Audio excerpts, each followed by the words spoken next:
Hi guys, welcome to Excel with Air YouTube channel. Daily நம்ம ஒரு function பார்த்துட்டு இருக்கோம். அது உங்களுக்கு எல்லாம் யூஸ்ஃபுல்லாக இருக்கும்னு நினைக்கிறேன். இன்றைக்கி கொஞ்சம் அட்வான்ஸாக எக்ஸ் லுக்கப் ஃபங்க்ஷனை பார்க்கலாம். எக்ஸ் லுக்கப்ன்றது ஒன்றும் பெரிய ஃபங்க்ஷன் கிடையாது. Just an advance of V lookup and H lookup தான். ஸோ எந்த விதமான ரோஸ்லேயும் எந்த விதமான காலம்ஸ்லேயும் இருக்கிற எல்லா டேட்டாவும் ரொம்ப ப்ரிசைஸாகவும் ஈஸியாகவும் கொண்டு வரதுக்கான, அதாவது இன்னும் எக்ஸாம்பிளாக இன்னும் ஷார்ட்டாக சொல்லணும்னா, VLOOKUP ஃபங்க்ஷன் காலம்ஸை பார்த்துட்டு போகும், எக்ஸ் லுக்கப் ஃபங்க்ஷன் ஹாரிசாண்டலாக பார்த்துட்டு போகும். ஸோ இது ரெண்டுத்தையும் மிக்ஸ் பண்ணி கொடுக்கறது தான் நம்மளோட எக்ஸ் லுக்கப் ஃபங்க்ஷன். ஸோ இப்போ இதில் வந்து ஒரு ப்ராடக்ட் ஐடி இருக்குது, ப்ராடக்ட் நேம் இருக்குது. நான் ரொம்ப பேசிக்கான எக்ஸாம்பிள் தான் எடுத்திருக்கேன். ஸோ இதில் பார்த்தீங்கன்னா ப்ராடக்ட் ஐடி இருக்குது, ப்ராடக்ட் நேம் இருக்குது. ஸோ எனக்கு ஒரு ஐடியா வச்சு அது என்ன ப்ராடக்ட் நேம்ன்ட்டு நான் எடுக்கிறேன். இப்போ இது மாதிரி n நம்பர் ஆஃப் டேட்டா இருக்கும். ஸோ அதை நான் இன்னும் ஈஸியாக சொல்கிறேன். இங்கே பாருங்கள், ஒரு எம்ப்ளாயி இருக்கார், ஒரு எம்ப்ளாயி ஐடி இருக்குது, ஒரு எம்ப்ளாயி நேம், அவர் என்ன டெசிக்னேஷன், அவர் என்ன சேலரி. ஸோ இதெல்லாம் நான் ஒரே ஃபங்க்ஷனில் கொண்டு வரேன். இப்போ வீலுக்குனா ஒரு டைமும் நான் காலமை சேஞ்ச் பண்ணணும், வீலுக்கோட வேல்யூ நான் ஃபிக்ஸ் பண்ணணும், டேபிள் அரேவை கொஞ்சம் மாற்றணும். இந்த மாதிரி நிறைய சேஞ்சஸ் இருக்கும். ஆனால் எக்ஸ்லுக்கில் ரொம்ப ஈஸியாக போட்டுடலாம். ஸோ இப்போ பார்த்தீங்கன்னா எம்ப்ளாயி நேம், இப்போ நான் எம்ப்ளாயி ஐடியை போட்டால் எனக்கு எம்ப்ளாயி நேமும் வரணும், டெசிக்னேஷன் வரணும், சேலரி வரணும். ஸோ எக்ஸ்லுக்கப் ஃபங்க்ஷன் யூஸ் பண்ணுறேன். எக்ஸ்லுக்கப் ஃபங்க்ஷனை பொறுத்த வரைக்கும் lookup value, lookup array, return array, இந்த மாதிரி 3 ஃபங்க்ஷன்ஸ் தேவை. லுக்கப் வேல்யூன்றது எனக்கு எதுக்கு அகேன்ஸ்டாக வேணும், எனக்கு எம்ப்ளாயி அகேன்ஸ்டாக வேணும். ஸோ அதை நான் ஃபஸ்ட் செலக்ட் பண்ணிடுறேன். நெக்ஸ்ட் லுக்கப்போட அரே எல்லாம் எங்கே இருக்குது, லுக்கப்போட அரேன்றது இந்த எம்ப்ளாயி தான் எனக்கு லுக்கப் வேல்யூ. ஸோ லுக்கப் அரேன்றது அந்த மாதிரி மொத்தம் எவ்வளோ இருக்குது அந்த டேபிள். ஸோ இது ஃபுல்லாக நான் செலக்ட் பண்ணிடுறேன். 2லேருந்து 6 வரைக்கும் ஏவோட ரோவில். ஸோ என்னோடய லுக்கப் அரேவும் செலக்ட் பண்ணிட்டேன். நெக்ஸ்ட் எனக்கு எது எல்லாம் ரிட்டர்னில் வரணும், எனக்கு இது எல்லாமே ரிட்டர்னில் வரணும். என்னென்னா நேம், டெசிக்னேஷன், சேலரி. ஸோ நான் ஃபுல்லாக செலக்ட் பண்ணிக்கிறேன், க்ளோஸ் பண்ணிடுறேன். ஸோ நான் ஒரு ஃபங்க்ஷன் தான் போட்டேன். ஆனால் எனக்கு இந்த 4, 5 போட்ட உடனே அலீஸ் இன்ஜினியர், அவனோட சேலரி. ஸோ அதே மாதிரி இந்த எம்ப்ளாயோட இந்த எம்ப்ளாயி நேம் அலீஸ், அவரோட டெசிக்னேஷன் இன்ஜினியர், அவரோட சேலரி அப்படின்னு வந்து தான். ஸோ நான் இப்போது மாற்றி வேறு ஒரு ஐடியா போடுறேன். ஸோ அவர் போட்டால் அவர் மேனேஜரோட இது வந்துடுச்சா, ஈவன்றவர், இவரோட மேனேஜர், இந்த மாதிரி அவரோட சேலரி 60,000.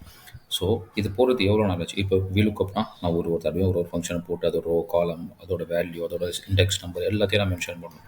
ஸோ இப்போது அது ரெண்டுத்தையுமே நான் கட் பண்ணுறேன். ஸோ நெக்ஸ்ட் இதே இதில் எரர் ஹேண்ட்லிங்கை எப்படி இது பண்ணலாம். இப்போ நீங்கள் பேசிக்காக பார்த்தீங்கன்னா ஏன்னு வரும். ஸோ அதை நம்ம எப்படி தவிர்க்கலாம். ஸோ அப்படின்றதுக்கு அகெயின் எக்ஸ் லுக்கப்பை போடுறோம், ப்ராடக்ட் ஐடி போடுறோம். ஸோ என்னோடய லுக்கப்போட அரே இது. ஸோ இந்த ப்ராடக்ட் ஐடி தான். ஸோ இந்த ப்ராடக்ட் அகேன்ஸ்டாக என்ன வரணும், எனக்கு இந்த ப்ராடக்ட் நேம்ஸ் வரணும். இப்போ இந்த ப்ராடக்ட் ஐடி 13563 அப்படின்னு நான் போட்டேன்னா அதோட ப்ராடக்ட் நேம் சாம்சங்க்கு வரணும். ஸோ இப்போது இதில் இல்லாமல் நான் ஒரு ஐடியா போட்டுட்டேன் அப்படின்னா அதுக்கு நான் ஏதாச்சும் ஒரு இன்ட்டு கொடுக்குறேன். நாட்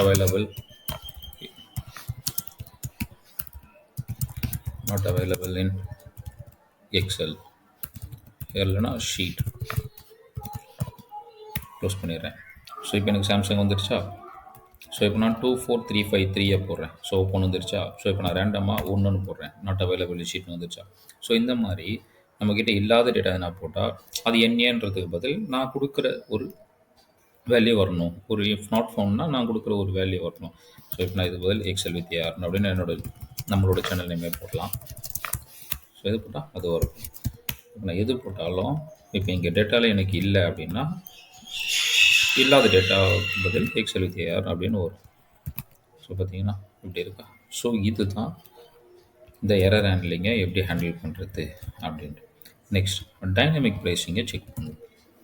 ஹெச்லுக்கப் ஃபங்க்ஷன் மூலயமா நம்ம இன்னும் ஒரு ஈஸியான கான்செப்ட் என்ன பார்க்க போகிறோம்னு பார்த்தீங்கன்னா, இப்போது ஒரு எக்ஸாம்பிள், ஒரு கிராம் கோல்டு இருக்குது. ஸோ ஒரு மந்த்துமே ஒரு ப்ரைஸ் சேஞ்ச் ஆகிட்டே இருக்கும், ஸ்டாக் மார்க்கெட் மாதிரி. அது உங்களுக்கு எல்லாருக்கும் தெரிஞ்சிருக்கும். ஸோ இப்போது ஜனவரி 1, 2025 7,400 வச்சுக்கோங்க. பிப்ரவரியில் 7,500, அது மாதிரி இன்க்ரீஸ் ஆகிட்டே இருக்குது. ஆனால் இப்போ நான் இந்த இடத்துல நான் இங்கே டேட்டா மாற்றினா எனக்கு எல்லாமே மாறணும். இப்போ நான் வந்து 4/1 போட்டால் எனக்கு டேட் மாறும். ஸோ இந்த மாதிரி நான் டெய்லி இங்கே அப்டேட் பண்ணிட்டு வந்தால் எனக்கு இங்கே இல்லைனா எந்த டேட்டா இருந்தாலும் நான் இங்கே டேட் போன மாதம் எவ்வளோ இருந்துச்சு அப்படின்னு நான் பார்க்குறேன். அப்படின்னா 1/1 போட்டால் எனக்கு டேட் வரணும். ஸோ இந்த மாதிரி வரதுக்கு நான் என்ன ஃபார்முலா யூஸ் பண்ண போகிறேன்னு பார்த்தீங்கன்னா எக்ஸ் லுக்கப் ஃபஸ்ட்டு போட்டுட்டேன். ஃபஸ்ட்டு எனக்கு இங்கே டேட் ஃபங்க்ஷன் இருக்குது, அதுதான் G2. ஸோ G2க்கு அகேன்ஸ்டாக இந்த டேட்டு, அதான் G2ன்றது தான் என்னோடய லுக்கப் வேல்யூ, அதாவது டேட் அப்படின்றது தான் லுக்கப் வேல்யூ. இங்கே டேட்டோட அரே மொத்தம் இருக்குது பார்த்தீங்களா, டேட்டோட மொத்த டேட்டாவும் அதுதான் எனக்கு லுக்கப் அரே. எனக்கு என்ன வரணும், ப்ரைஸ் வரணும். ஸோ இந்த ப்ரைஸ் ஃபுல்லாத்தையும் செலக்ட் பண்ணி க்ளோஸ் பண்ணிக்கிறேன். இங்கே நான் ஒரு சின்ன மிஸ்டேக் பண்ணுறதுமா பார்த்தீங்கன்னா எனக்கு ப்ரைஸ் வந்துக்கிட்டே இருக்கா, 2-1, நெக்ஸ்ட்டு 3-1. ஸோ இந்த மாதிரி ரொம்ப பேசிக்கான எக்ஸல் லுக்கப்பை எப்படி ரொம்ப கம்பெனியில் எவ்வளோ எக்ஸலண்ட்டாக பண்ணலாம், ப்ரொஃபிஷியண்ட்டாக பண்ணலாம், ப்ரொஃபஷ்னலாக, ஃபாஸ்ட்டாக, எக்ஸ்ட்ரீமாக, அந்த மாதிரி எல்லாத்துக்கும் யூஸ் பண்ணுறதுக்கு நான் இப்போ சொல்லி கொடுத்துருக்கேன். இதை நீங்கள் உங்கள் ஆஃபீஸில் யூஸ் பண்ணுங்கள். உங்கள் ஃபீட்பேக்கை கமெண்ட் பண்ணுங்கள். இன்னும் நாளைக்கு நான் இன்னும் அட்வான்ஸ் எக்ஸல் லுக்கப் ஃபங்க்ஷன் சொல்லித்தரேன். Until and then, bye by.